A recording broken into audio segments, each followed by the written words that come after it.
Bit of a different video today, guys. So just swapped in the transmission to the van. That was a big pain in the butt. Last week I took it all apart.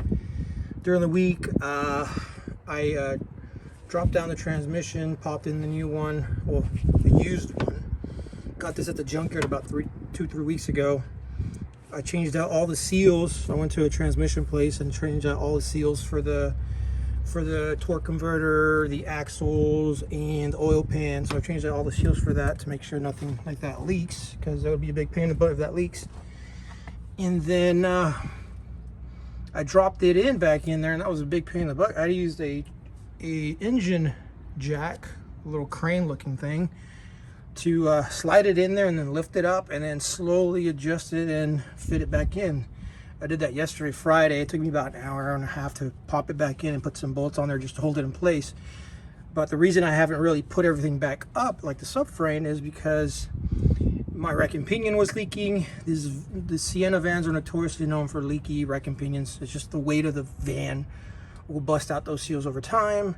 And then my control arms were the bearing, not the bearings, but the rubber pieces here that attach to the subframe were already wearing out.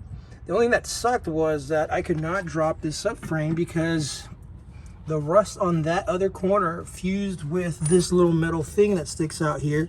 You can see there that's rusty there. So it fused over there and does not want to come out. So I kind of just had to figure out how to get the transmission out, pop it in. I've already popped in another rack and pinion, and I already got other control arms.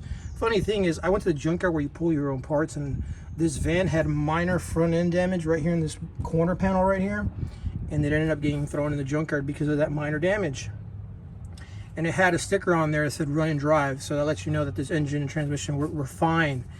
And the engine had just been serviced like a year prior for the timing belt, and it looks like they also serviced the inner and outer tie rods at some point, because these are not original, and so are these seals. So I ended up taking the rack and pinion for it, since I had already dropped the transmission and dropped the subframe at the junkyard. So I went today this morning, brought a new rack and pinion, or used rack and pinion, popped it in there, and I brought the control arms, because the control arms had also been put new on that van. So I kind of lucked out. I think I ended up spending, transmission was $300, and then the rack and pinion and both control arms was $150. So about $450 total in parts. And brand new, they're super expensive. You want to reconstruct your transmission, you're looking about $2,000, maybe $1,500, certain places, depends. And if you want a rack and pinion, you're looking at $400 new, $300-400. Control arms are about $150, $180 each, brand new. So I kind of lucked out with that van being serviced for suspension, and it looks like they had taken care of it. I went ahead and swapped out all the seals on the transmission.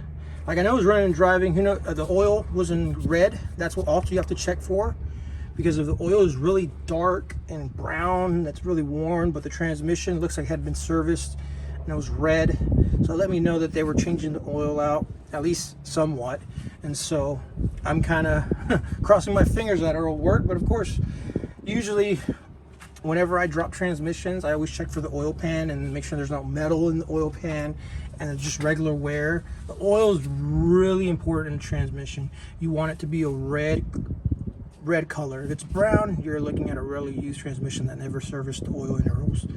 So this being a red oil, that lets me know that it's good. My transmission, for whatever reason, it is first gear is not shifting right, and overdrive will refuse to disengage at like 50 mile per hour. Like, it'll disengage after a good while, but then when you start to accelerate it, because it's still in overdrive at 40 miles an hour, it'll kind of like shudder it a little bit.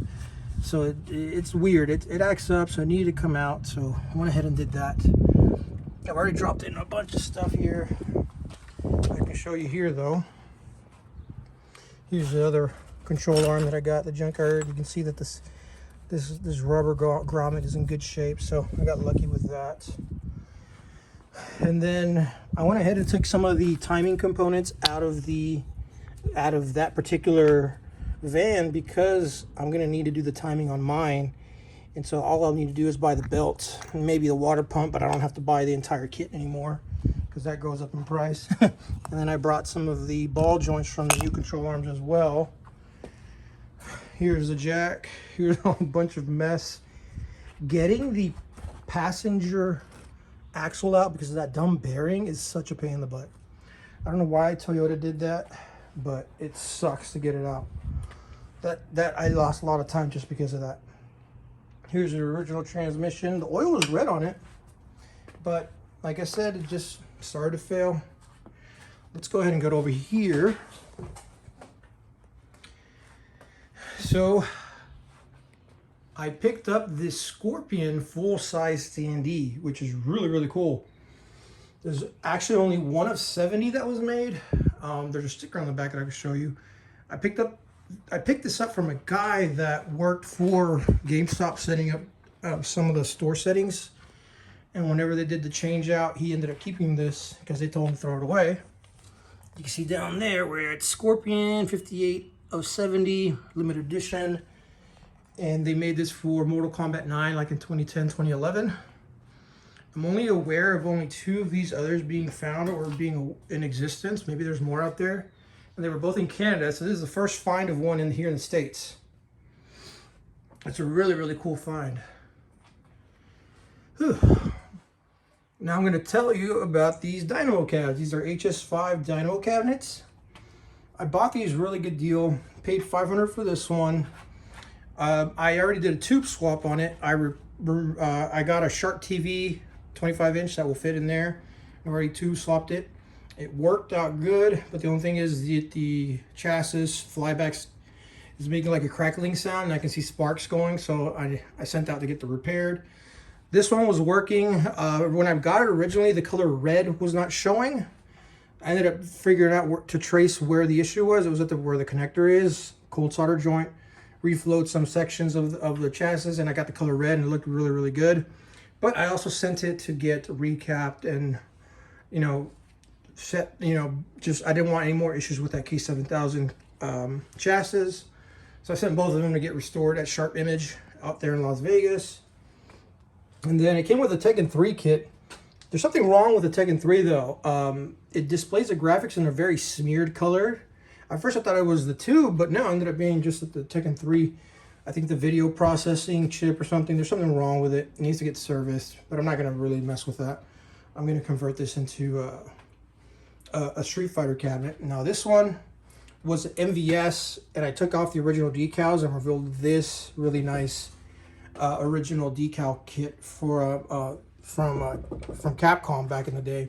A lot of these dynamos were used for Street Fighter. This one was too, because when I removed the Tekken 3 graphics, it revealed the Super Street Fighter 2 artwork. So one of these is going to be Champion, and this one's going to be Super Street Fighter. And here's some of the cool things here that I found. This kind of proves that it was a Super Street Fighter. The other one was a Neo Geo. It came with the floor slot, and it works, so I have that saved away. And I found this, which is pretty cool. This is an auction from 2005. When the Tekken 3 cabinet sold, it sold for $250 at auction back in 2005. So that's how long the owner's had it. Since he got it from auction, he just had it and then just let his kids play with it. And now eventually he's moved on. Got a little bit of money back. There's some quarters in here, so some money, a little bit. I ended up having to change out the locks because the guy didn't have the key, so I just swapped them out. These are the same keys and locks that I use for my candy cabs, so works perfect. And so they're going to be really cleaned out. I'm not really going to keep these. I got these as projects to restore, get up and running, and make a little bit of profit off of them once they're fully restored. And plus, I'm going to leave the tubes really, really good shape. Like I said, this is a brand new tube. This one has very, very little burn-in, so it lets me know that this tube is in really good shape still. The colors are still bright on both. And I got a spare Shark 25-inch, however I need to swap in, or if I get another project that needs a new tube, I can just swap it in. But I'm going to probably sell these, make a little bit of money off of them, or trade them off, and continue getting more candy cabs. So let's see how it goes. That's the plan. I'm looking for more candy cabs, different versions that are out there. Like I said, I'm still trying to get the original Astro City or the new Astro City, not just this one. We'll see what happens. And I still got to finish up the Donkey Kong cabinet over there. So let's see what's going on and let's see what happens here in the future. You guys have a good one.